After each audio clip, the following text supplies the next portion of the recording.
Goedenavond, fijn dat u kijkt op deze alweer zondag de 16e juni. Een kort overzicht van het Zeeuwse nieuws hier van vandaag.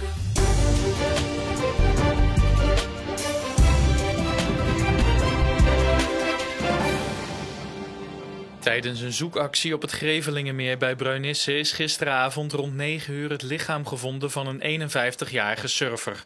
5 reddingboten van onder meer de KNRM en een helikopter van de kustwacht hebben naar de man gezocht. De hulpdiensten kregen aan het eind van de middag een melding dat er surfuitrusting was gevonden op het strand bij Bruinisse. De politie doet onderzoek. Goedemorgen allemaal. Wij zijn van de penitentiaire inrichting in Middelburg, ook wel Torentijd genoemd, de gevangenis. Iemand enig idee waar die staat? Ja, Douwendalen. Medewerkers van gevangenis Torentijd in Middelburg geven sinds kort gastlessen aan middelbare scholieren. De les heeft verschillende doelen. Omdat het best interessant is om de basisschoolleerlingen en het voortgezet onderwijs een inkijk te laten geven bij jongens in de PI. En hoe eigenlijk het werk eraan toe gaat. En om stiekem toch ook al een klein zaadje te planten voor eventueel een latere toekomst, wellicht als nieuwe collega. De leerlingen luisteren aandachtig en zijn enthousiast over de gastles. Ik vond het super interessant om te weten wat er eigenlijk allemaal binnen speelt. Je komt dingen te weten wat je niet echt eerder wist over de gevangenis. Heel informatief, omdat je niet weet wat er allemaal binnen gebeurt. Maar hoe interessant de leerlingen de gastles ook vinden, de animo om zelf later in de gevangenis te gaan werken is nog niet erg groot. Ik ga liever de zorg in als ik dat allemaal zo hoor. Nee, liever met kleinere kinderen. Het blijft lastig, omdat de kids hier natuurlijk, de leerlingen zijn ook zelf nog ontdekken van wat ga ik doen en wat wil ik eigenlijk. Maar we proberen eigenlijk wel door middel van deze voorlichting wel eens al een inkijk te laten nemen van joh, dit kan je ook doen. Ik zie mezelf er niet zo heel snel werken. Nee, het is gewoon niet echt mijn ding, denk ik. Ga eens op je hoofd.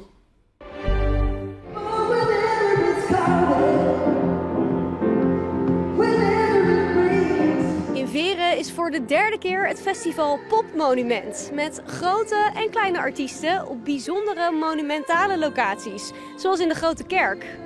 Vorig jaar week de organisatie van het van oorsprong Bergse festival uit naar Goes. Om dit jaar weer terug te keren naar de mooiste Veerse plekjes. Zoals boven in de Kerktoren. Ja, Veere heeft altijd een apart plekje in ons hart.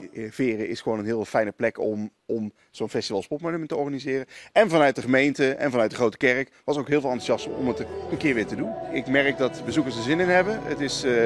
Ik merk ook veel vaste terugkerende bezoekers, veel bekende koppen om het zo maar te zeggen. Maar ook nieuwe mensen weten het festival te vinden. We zijn verbaasd dat we dit niet kennen.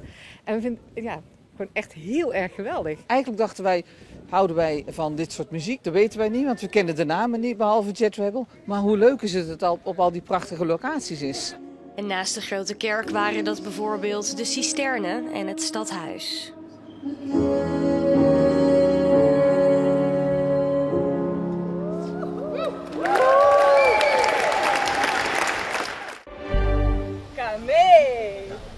Zo'n 35 jongeren van het AZC, tussen de 17 en de 27, zijn druk bezig met de voorbereidingen van een theatervoorstelling. Omar! Harry! Feeling amazing. It's really good project. We try everything. It was amazing. Maar de groep geniet niet alleen van alle drukte tussen de bedrijven door. Volgens de organisatie is het ook erg belangrijk dat de jongeren uit het AZC hier kunnen zijn. Het is te gek dat de jongens daar helemaal zitten en wachten en slapen en nog eens slapen, liggen met de telefoon. En toen hebben we bedacht, we maken een kunstkamp. En we gaan ze gewoon 6 weken lang bezighouden met een heleboel verschillende kunsten. Niet bezighouden, zij gaan ontdekken wat kunst voor hun kan betekenen. Hoe belangrijk is het ook voor deze jonge jongens dat ze gezien worden. Nu zitten ze allemaal opgesloten achter die hekken. Maar hier is het dadelijk een bruisende toestand. En dan mogen ze daar voor het publiek hier zich laten zien. Volgende week tijdens het Eindeloos Eiland Festival is de voorstelling. Dit weekend verloopt toch wel vrij onstuimig door de passage van verschillende buienlijnen. Net als gisteren was het vandaag op de meeste plaatsen raak met af en toe pittige buien en redelijk wat wind. Vanavond doven de buien al snel uit en vannacht wordt het wisselend bewolkt. In de opklaringen kan wat nevel ontstaan en het koelt af naar een graad of 12. Morgen ontstaan er in de loop van de dag weer buien, maar ik verwacht dat deze zich vooral in het binnenland laten zien en de brede kuststrook lijkt vrij te blijven van neerslag.